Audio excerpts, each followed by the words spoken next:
por el cual hemos venido estudiando: características farmacológicas, mecanismos de acción, su espectro antimicrobiano y cuáles son los efectos adversos. Vamos a iniciar hablando un poco de las características en general y después en particular de cada uno de ellos. Entonces, el cloranfenicol,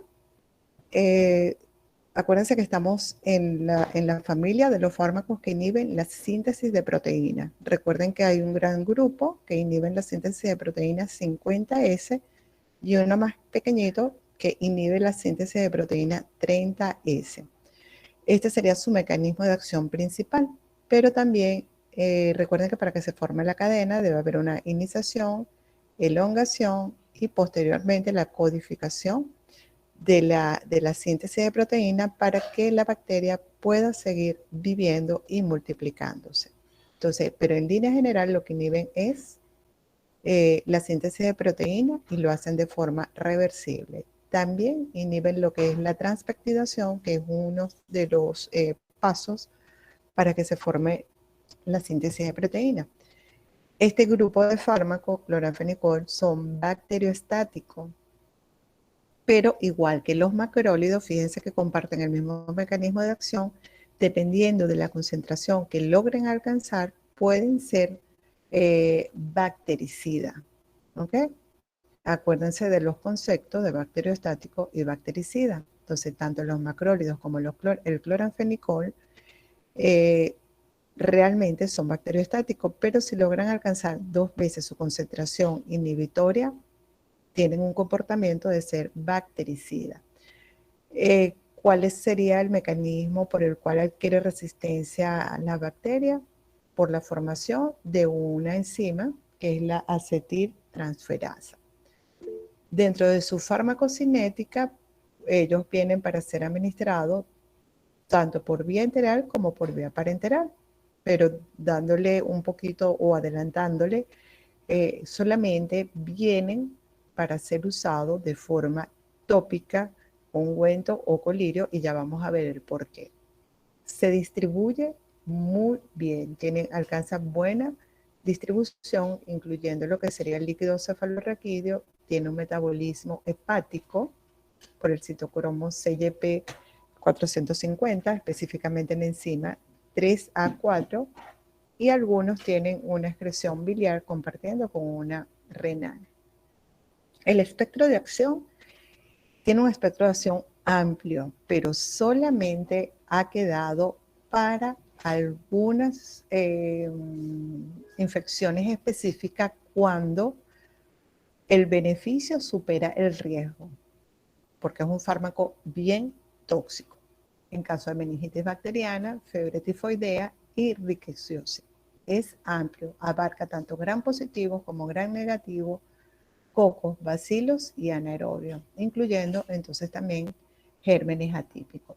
Dentro de sus efectos adversos, síndrome del niño gris, esto lo vamos a ver más adelante porque una anemia aplásica, que el paciente puede terminar con una leucemia y puede haber reacciones de hipersensibilidad también. Dentro de la clindamicina, salimos del cloranfenicol, acuérdense que estamos hablando de las características generales de cada uno de ellos. La clindamicina comparte el mismo mecanismo de acción, inhiben la síntesis de proteína porque se unen a la subunidad ribosómica 50S. Otro mecanismo de acción, inhibe la transpeptidación y son bacteriostáticos, pero pueden alcanzar, dependiendo de las concentraciones inhibitorias, pueden ser bactericidas. Este también se inactiva por una metilasa que forman la bacteria. Puede haber reacción cruzada, quiere decir que si este germen es resistente a un macrólido, a un cloranfenicol, también lo va a hacer a una clindamicina. ¿Por qué? Porque comparten el mismo mecanismo de acción. Un dato muy importante, este es uno de los pocos antibióticos que no crea una resistencia para ser expulsado por las bombas de salida. Tienen ese datico allí. Su farmacocinética viene para ser administrado tanto por vía oral como por vía endovenosa. Se distribuye muy bien, incluso logran alcanzar donde hay acceso. Entonces ya, cuando hay acceso, ¿hacia dónde me voy yo? ¿A quiénes son los gérmenes que forman los accesos?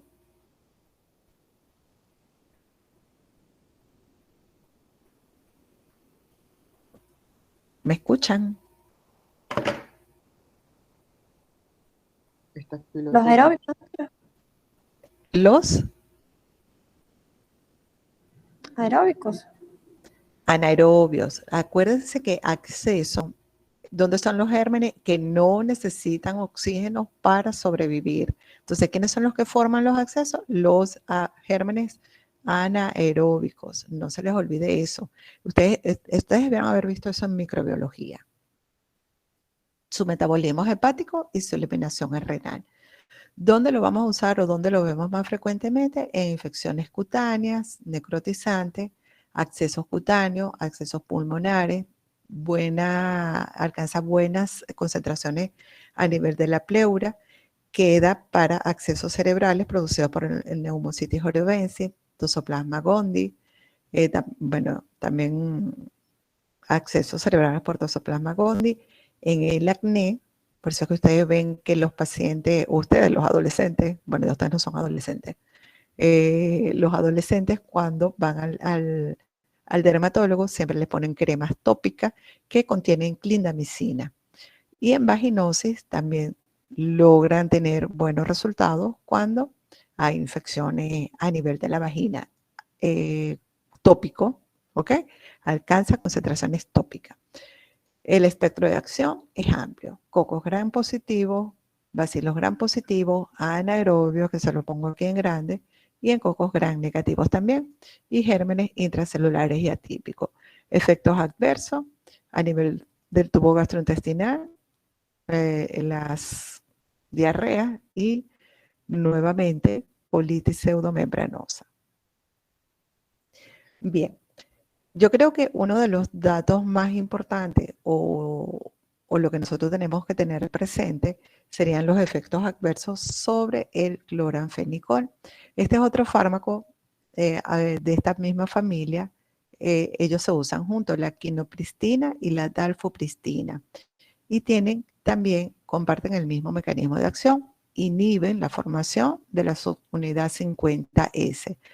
Lo hemos usado en Venezuela, realmente yo los años que tengo de graduada no he visto que se use, precisamente porque no lo hay o porque son muy caros o porque realmente tenemos otro arsenal de antibióticos que podemos usar antes de eso. Bien, entonces tenemos que tener mucho cuidado. Tampoco he visto usar cloranfenicol por sus efectos adversos. Uno de los más temidos es que produce el síndrome del niño gris.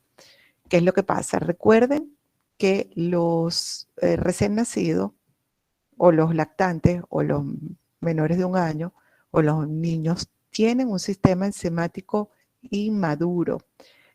Recuerden que les había dicho que el cloranfenicol tiene un metabolismo hepático por el citocromo CYP450 de la familia, específicamente el 3A4.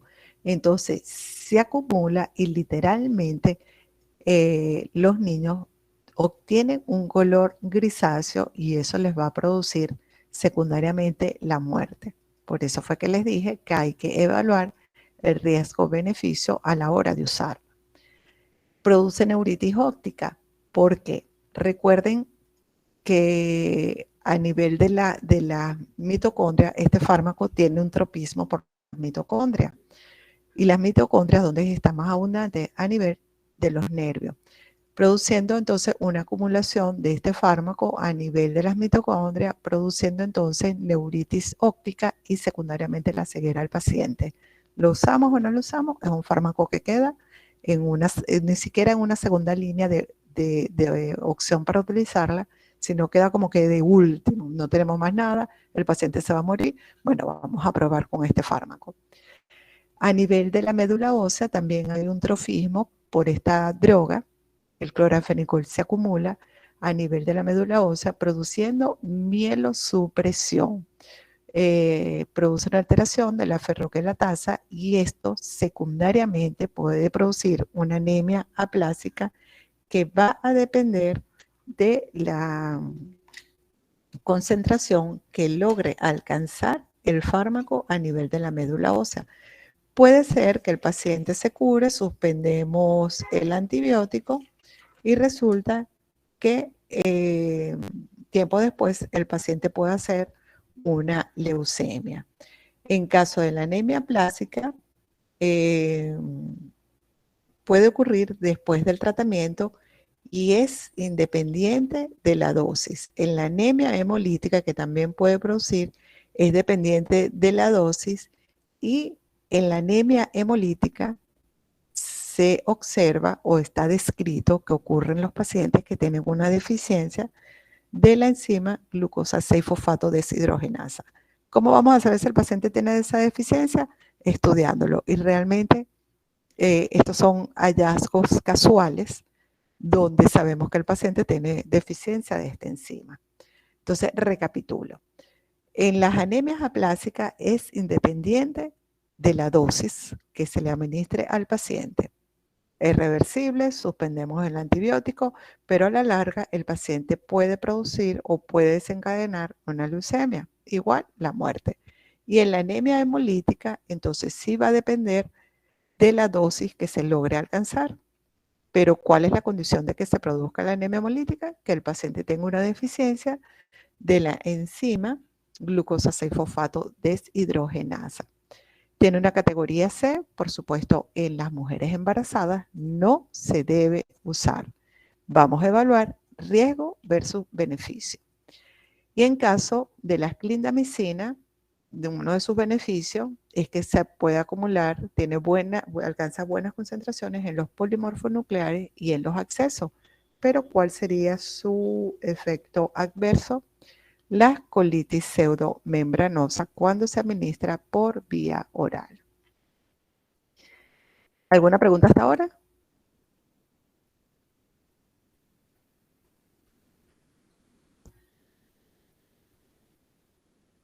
¿Alguna pregunta? ¿Me están escuchando?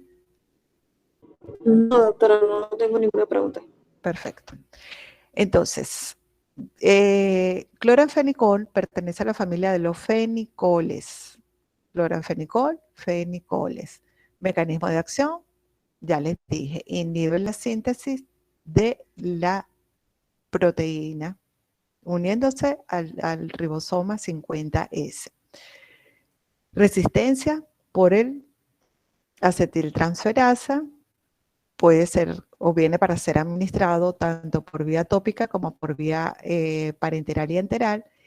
Se escoge como última línea de antibiótico. Nunca he visto la administración ni en mi tiempo de estudiante, cuando estaba como ustedes, o en mi tiempo de estudiante de posgrado, nunca logré ver la administración del cloranfenicol. Ah, pero ¿por qué lo damos? Bueno, porque lo tenemos allí, o sea, los libros están y están allí. ¿Ustedes saben dónde se descubrió el cloranfenicol? A ver, ¿quién me lo dice? Los tomo como una intervención positiva.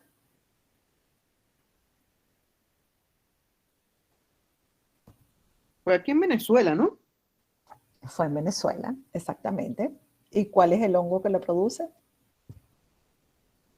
El Streptomyces, ¿no? Venezuelae.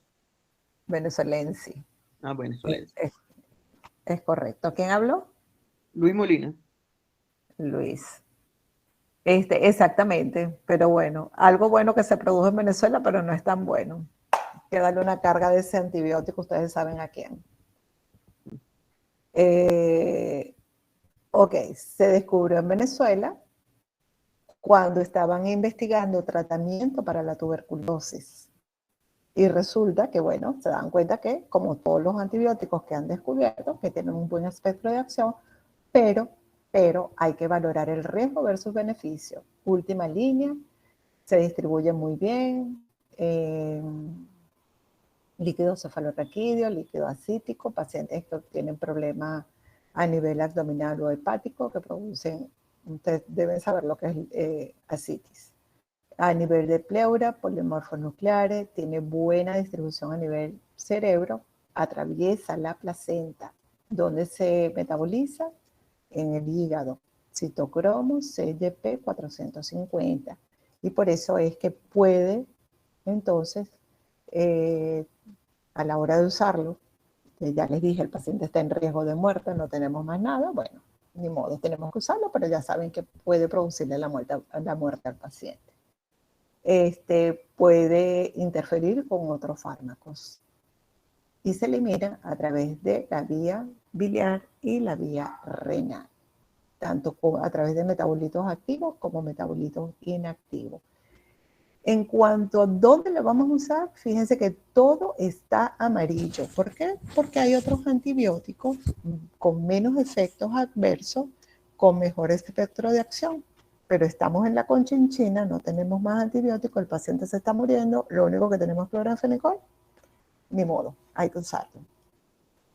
Y generalmente se utiliza en combinación con los beta-lactámicos, no en recién nacido. Acuérdense que tiene una categoría C en las embarazadas, que no lo debemos usar. En cuanto a la clindamicina, que es una lincosamida, pertenece a la familia de la lincosamida, la clindamicina, comparte el mismo mecanismo de acción del cloranfenicol y de los macrólidos, ¿ok? ¿Dónde lo vamos a...? Es un fármaco que uno lo deja, este sí se usa más, uno lo deja para aquellas infecciones donde sospechemos que hay anaerobios. ¿Por qué? Porque tienen una buena distribución en los líquidos a nivel del hueso, atraviesa la placenta, por morfonucleares y acceso. Tiene una menor distribución a nivel del líquido cefalorraquídeo. Esto es en dado caso que tenemos un paciente inmunosuprimido con accesos cerebrales por Toxoplasma gondii. Hay otros que pueden tener una mejor penetración cuando tenemos un paciente inmunosuprimido con este proceso infeccioso. Tiene un metabolismo hepático, produce metabolitos tanto activos como inactivos y se elimina por vía biliar y por vía renal. Presentación tanto tópico, enteral y parenteral. Nunca se debe usar solo, a menos que sea, solo cuando se requiere administrar tanto por vía oral como por vía parenteral. Siempre en conjunto con otro fármaco. ¿Por qué? Para evitar lo que sería la resistencia, y recuerden que para hacer sinergia con otro fármaco y así poder abarcar un poco más el espectro de acción. Generalmente tiene muy buenas indicaciones en profilaxis cuando se va a hacer cirugías abdominales. Recuerden dónde están mayormente las bacterias anaeróbicas. Abarcan generalmente ellas viven o pueden producirse mayormente allí. Pero recuerden cuál sería uno de los efectos adversos. Muy bien utilizado en pacientes quemados para infecciones de piel y tejidos blandos, partes blandas. Pacientes quemados, recuerden que allí hay una flora polimicrobiana. Pacientes con pancreatitis y pacientes donde se sospeche una gangrena gaseosa por el Clostridium perfidi. Lo que está en verde es donde más lo utilizamos. Queda como una segunda o una tercera línea de acción, pacientes con neumonía, por el Pneumocystis orobensis, pacientes con neurotoxoplasmosis. Recuerden que estos son pacientes que probablemente están inmunosuprimidos, pacientes portadores de VIH y pacientes con osteomielitis. Efectos adversos, ya les mencioné, esto sería uno de los más temidos, la colitis pseudomembranosa, donde generalmente lo debemos usar en combinación con otro fármaco, vancomicina, más una cefalosporina de tercera generación, o puede ser un beta-lactámico o un aminoglucósido. Perimetamina, generalmente en pacientes con toxoplasmosis, una neurotoxicidad por tosoplasma o con primaquina. Fíjense, el espectro de acción, a pesar de que es amplio, tiene mayor cobertura o mayor espectro de acción en aquellas infecciones producidas por anaerobios. Esto es un poquito más, bueno, esto es lo mismo que le presenté ayer. Fíjense que estos 4 fármacos comparten el mismo mecanismo de acción, por eso es que se los presento así. Ya hablamos del cloranfenicol, hablamos de la clindamicina. Las streptograminas son fármacos que nunca lo he visto usar. Sin embargo, allí se los dejo, ¿ok? ¿Dónde lo vamos a utilizar? Donde exista infecciones, donde esté el Staphylococcus aureus resistente a meticilina. Cuando la vancomicina u otros fármacos que han sido creados para ello no estén produciendo su efecto. Tampoco he visto usar la streptogramina. Son fármacos que quedan como que, bueno, se nos acabó la vancomicina, se nos acabó otro fármaco donde está el Staphylococcus aureus resistente a meticilina.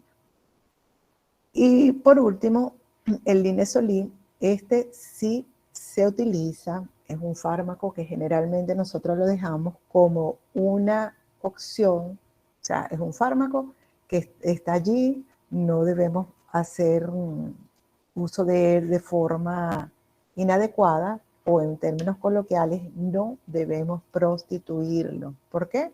Porque es un fármaco que específicamente ha quedado para infecciones donde esté el Staphylococcus aureus resistente a meticilina o resistente, que ha hecho resistencia a la vancomicina. Es un fármaco que sí lo utilizamos, pero queda como que, oye, ya va, espérate. Vamos a usar primero los fármacos que tenemos que tienen acciones sobre la vancomicina. ¿Y cuáles son esos fármacos que tienen acciones que tienen acción sobre el Staphylococcus aureus distinta a la vancomicina, de los que yo les he mencionado? Aquellas infecciones producidas por el Staphylococcus aureus resistente a meticilina y donde ya ha hecho resistencia a la vancomicina, los ayudo. Es un fármaco que pertenece al grupo de los beta-lactámicos.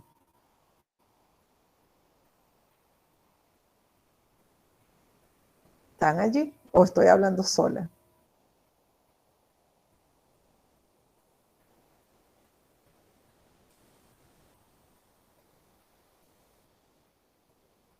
¿Me escuchan?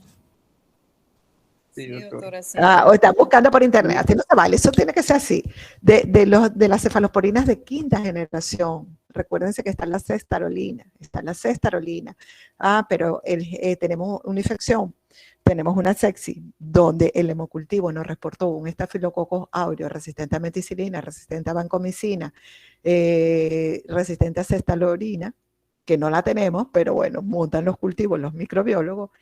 Bueno, tenemos el linezolid. El linezolid comparte el mismo mecanismo de acción, inhibe la unidad ribosómica 50S, o sea, inhibe la síntesis de proteínas de la bacteria.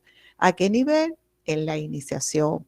Es un bacteriostático, pero dependiendo de las concentraciones que logre alcanzar, tiene un comportamiento bactericida.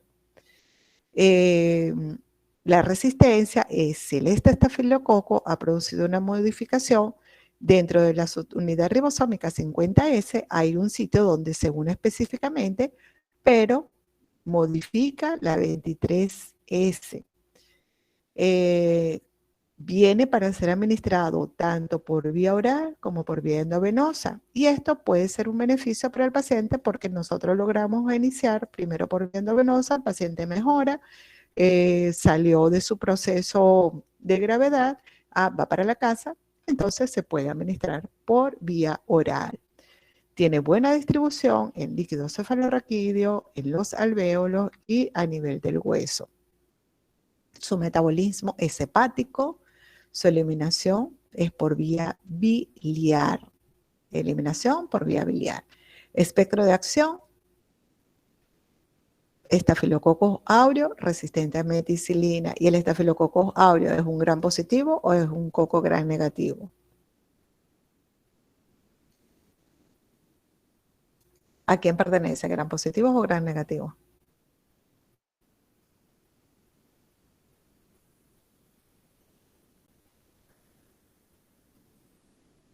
Gran positivo. Gran positivo. Gran Dentro de su positivos. gran positivo, muy bien. Dentro de sus efectos adversos puede producir mielosupresión y es tiempo dependiente. ¿Ustedes entienden cuando yo les digo tiempo dependiente o dosis dependiente?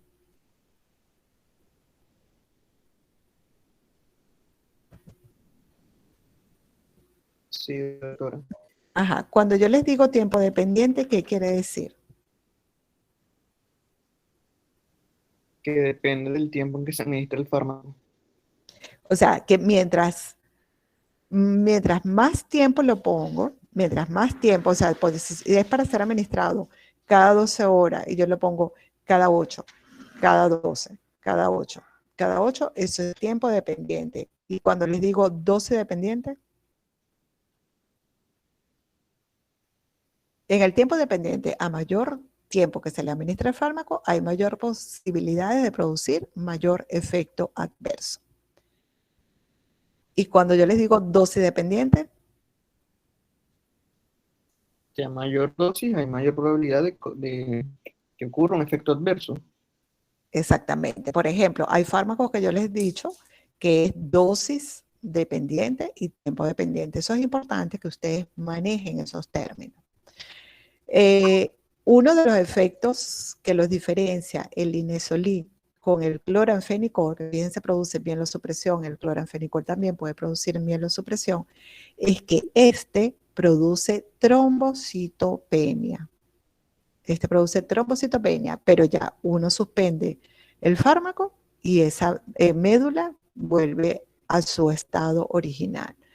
Puede producir cefalea, el paciente manifiesta que tiene lesiones en la piel, de uritis óptica y este fármaco puede producir acidosis.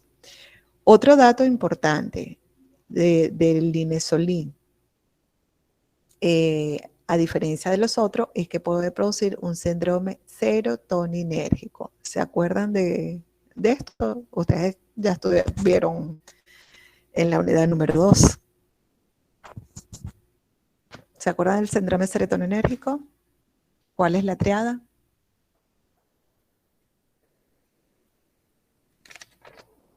Pues solo ustedes lo deben tener fresquito. Repita, doctora, porfa, que no escucho muy bien. El síndrome serotoninérgico. El linezolid puede producir un síndrome serotoninérgico. ¿Cuáles son los síntomas de este síndrome? Agitación, obnubilación y coma. Ok. ¿Por qué? Porque inhibe la monoaminoxidasa. Hay acumulación de serotonina a nivel del botón postsináptico, se acumula y produce este síndrome. Entonces, a diferencia del cloranfenicol, cuando se compara, ¿cuál es la diferencia? Que este produce trombocitopenia, el cloranfenicol no produce trombocitopenia. Este puede producir un síndrome serotoninérgico, este no lo produce. El linezolid es mayormente utilizado, si lo usamos, es un fármaco con muy buenos efectos y queda como que, oye, ya le pusimos vancomicina, ya le pusimos otros fármacos que tienen acciones sobre este estafilococo, el paciente no mejora, bueno, ya nos queda el linezolid, altamente costoso. El linezolid es una oxazolidona, ya les mencioné cuál es el mecanismo de acción, cuál es la resistencia, esto ya lo vimos. Y generalmente el linezolid siempre lo acompañamos con un aminoglucósido o con una cefalosporina de tercera generación para abarcar mayor espectro de acción. Se metaboliza por el hígado, viene para ser administrado tanto por vía oral como por vía parenteral. Su eliminación, una parte por la bilis y otra parte por vía renal. ¿Dónde lo vamos a usar? Estafilococcus aureus resistente a meticilina, enfermedades infecciosas donde están gran positivo, siempre en combinación para mayor espectro de acción. Infecciones intrahospitalarias, paciente hospitalizado, pacientes en terapia que no mejora, a pesar de que hemos usado otros antibióticos. Entonces tenemos el linezolid, pacientes con endocarditis, pacientes con neumonía, donde sospechemos que esté el estafilococcus aureus metido, y otros gram positivos. Infecciones de piel, evidentemente que tienen que ser infecciones de piel altamente que esté comprometiendo la vida del paciente. Pacientes inmunosuprimidos, pacientes que comenzaron con una infección pequeñita, no le hicimos caso, pacientes diabéticos y que evolucionaron a una sepsis. Por supuesto, queda como en segunda línea porque tenemos otros fármacos que debemos usar primero, infecciones del tracto urinario, donde está el enterococo, pacientes con meningitis o pacientes con tuberculosis. Esto solamente estudienlo como forma general, pero yo no les voy a estar hablando de la estreptogramina porque prácticamente no lo hemos usado, pero tienen que tenerlo allí como cultura general.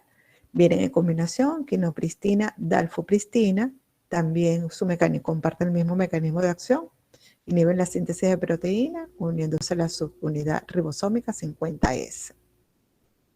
Y esta lámina, como le he venido presentando solamente el espectro antimicrobiano, pero así ustedes deben venir estudiando, hemos visto macrólidos, donde actúan los macrólidos, gram positivo, estafilococcus aureus sensible a meticilina y tiene un mayor espectro antimicrobiano sobre los gérmenes atípicos. Recuerden que tiene una buena concentración o logran alcanzar buena concentración a nivel de los polimorfonucleares. Cloranfenicol, gérmenes atípicos. Ni siquiera como segunda línea de opción que tengamos, queda como que por allá de último, ¿ok? Clindamicina, anaerobio, linezolid, estafilococcus aureus resistente a meticilina y enterococo resistente a vancomicina. Y estafilococcus aureus sensible a meticilina, por supuesto, pero si yo tengo una infección por un estafilococcus aureus sensible a meticilina, yo voy a usar otros fármacos que no sea el linezolid. Recuerden que el linezolid es muy buen fármaco, pero queda como una última opción, no porque sea un antibiótico malo, sino que tengo otros antibióticos que puedo usar mejor que eso. Y de las estreptogramíneas, como ya les dije, como cultura general. ¿Preguntas?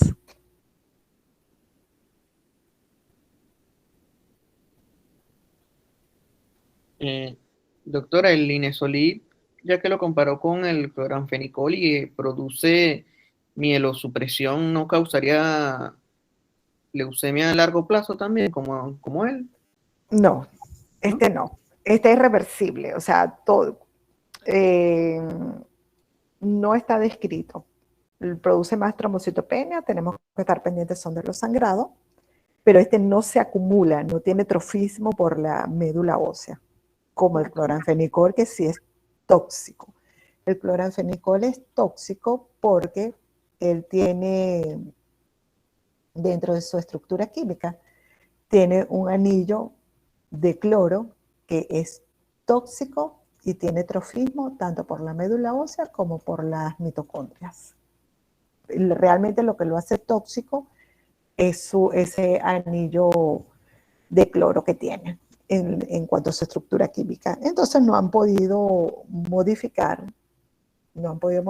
esa estructura, o simple y llanamente, como hay otros antibióticos que producen menos efecto tóxico, y como este antibiótico se descubrió en Venezuela, dirán ellos, bueno, que voy a estar yo modificando estructura química si tengo otros antibióticos de primera línea de acción que sé que lo puedo usar, no voy a estar haciendo un gasto innecesario para modificar esa estructura. Eso es lo que pudiera estar pasando. Pero el Linezolid no tiene tanto trofismo por la médula ósea. Lo que sí produce es más trombocitopenia, que lo que debemos estar pendientes son de los sangrados, producto de que se bajan las plaquetas, pues.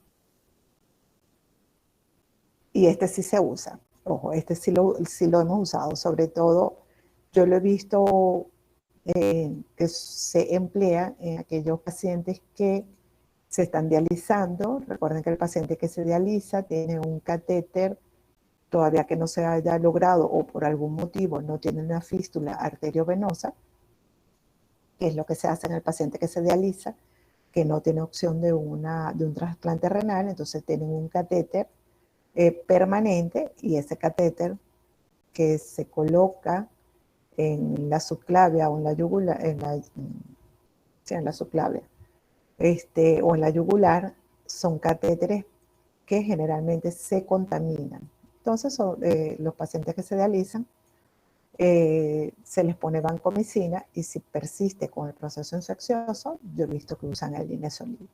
O pacientes que entran en una unidad de cuidados intensivos. ¿Preguntas?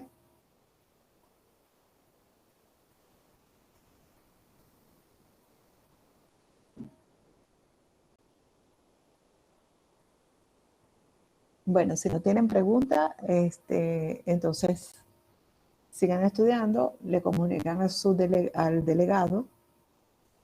Mañana sí nos vemos. Mañana vamos a ver, mañana vemos entonces aminoglucósido a la hora acostumbrada, 3 de la tarde.